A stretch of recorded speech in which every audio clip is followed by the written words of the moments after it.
Let me tell you a story about two middle-class Americans planning for retirement. Let's call them Median Mark and Upper Middle Matt. Each is 55 years old and wants to retire in 10 years. So what's the biggest difference between them? Well, Median Mark earns the median income for his age group, $74,270 a year. Upper Middle Matt, however, earns twice as much. Now, does that mean that Upper Middle Matt will be able to retire first? Stick around to find out. The answer will surprise you. A few months ago, I made a video that detailed how much you'd need to save to support $10,000 per month in retirement living expenses. While it was one of my more popular videos, many of you let me know that $10,000 per month was way too much. Instead, I needed to focus on what the average American would spend in retirement. So what kind of retirement spending would accurately reflect the average middle-class American? Again, I dug into the numbers. I found plenty of interesting data, including one item that should concern us all. But there's also good news. Be sure to watch until the very end where I discuss the implications of what I found. According to the Pew Research Center, middle-class households earn between 2/3 and 2 times the U.S. median household income. According to the 2020 census data, the median household income for those between ages 55 and 64 is $74,270 per year. That gives us a middle-class income range between approximately $49,500 and $148,500 for this age group. Since the lower end of this range was covered in a prior video, let's focus on two retirees today. Median Mark, who earns the median income of $74,270 per year, and Upper Middle Matt, who earns twice that amount and represents the top end of the middle class. For simplicity and consistency, we'll use the same assumptions we've made in prior videos in all of our calculations. Inflation will be 3%, and our expected portfolio returns are 7%. Although I'm sure I'll hear from a few of you about those assumptions in the comments below. For Social Security, we'll simply input Mark's and Matt's income into the online quick calculator to arrive at a monthly benefit. We'll also assume that they have stay-at-home spouses that will be eligible for spousal benefits. As for retirement portfolio income, we'll again use the 4% rule. A tricky thing about using census numbers is that they list income, not spending. Some of what Mark and Matt earn will be reduced by their savings and taxes, so we'll need to adjust.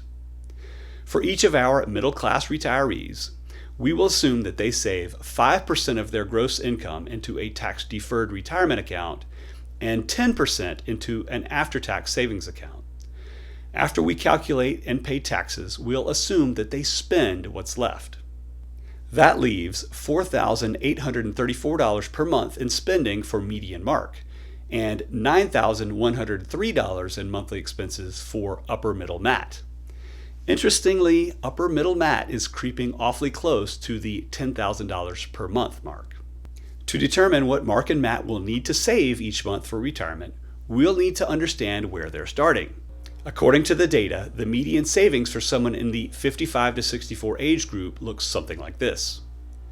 Cash accounts of $7,300, stocks and mutual funds of $6,000, retirement accounts of $130,000, bringing us to a total investment amount of $143,300. So we'll assume that's what Median Mark has saved. For Upper Middle Matt, we'll assume he's saved twice that amount. If Mark and Matt plan to retire in 10 years, how much will they need to have saved between now and then? For Median Mark, his monthly living expenses jump to $6,496 per month at retirement thanks to inflation.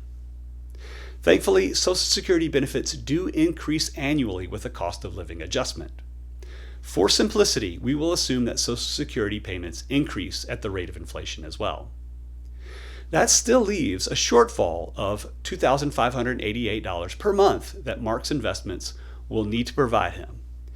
Using the 4% rule, we find that Mark will need around $776,000 for retirement in 10 years. For upper middle Matt, the math is similar.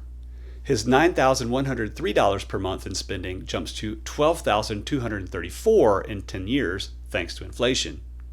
At retirement, Matt's investments will need to provide him $6,700 per month. Using the 4% rule, we find that upper middle Matt will need a retirement portfolio of approximately $2 million in 10 years. By the way, if you want to run these calculations for your personal situation, I've created a downloadable spreadsheet that you can find at pranawealth.com/resources. It even works if you have a pension or other retirement income other than Social Security. Now that we know how much they need, how can Mark and Matt get there? And who will get there first?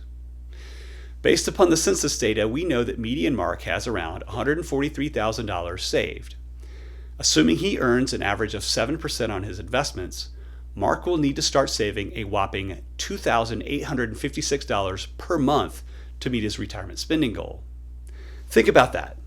Mark will need to save almost $35,000 per year. That's close to half of his take-home pay. Unfortunately, things aren't much rosier for upper middle Matt, despite earning twice as much and saving twice as much as median Mark. Upper middle Matt will need to save $8,356 per month to meet his retirement spending goals. That's over $100,000 per year, around 3/4 of his take-home pay. As we can clearly see, both future retirees are so far behind in their retirement savings that it would be nearly impossible to catch up.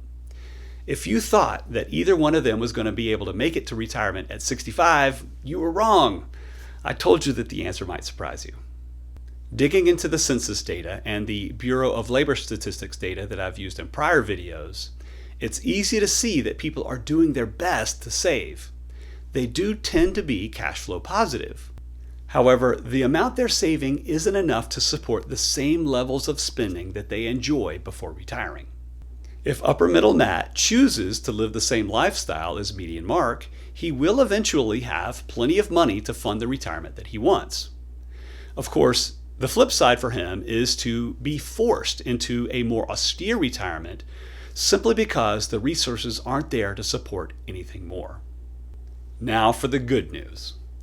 After looking at plenty of data, there's strong evidence that the 80% replacement rule is a real thing. So how would this impact median Mark and upper middle Matt? Let's take a look. If their retirement expenses were 80% of their pre-retirement expenses, median Mark would now need to have around $386,000 saved at retirement.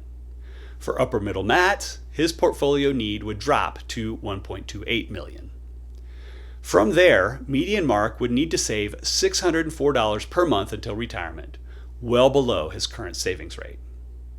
For upper middle Matt, it's not as easy. He'll need to save $4,115 per month to retire, spending 80% of what he does now.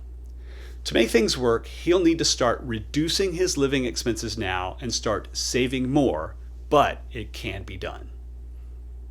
In going through these scenarios and reviewing the data, I wonder if these low average American retirement spending levels are constrained by a lack of resources. The census data clearly shows us that the median American has not saved nearly enough to support their current living expenses in retirement. If you want the details of what retirement looks like for an average American household, I recommend you watch this video to see how it compares with median Mark and middle class Matt.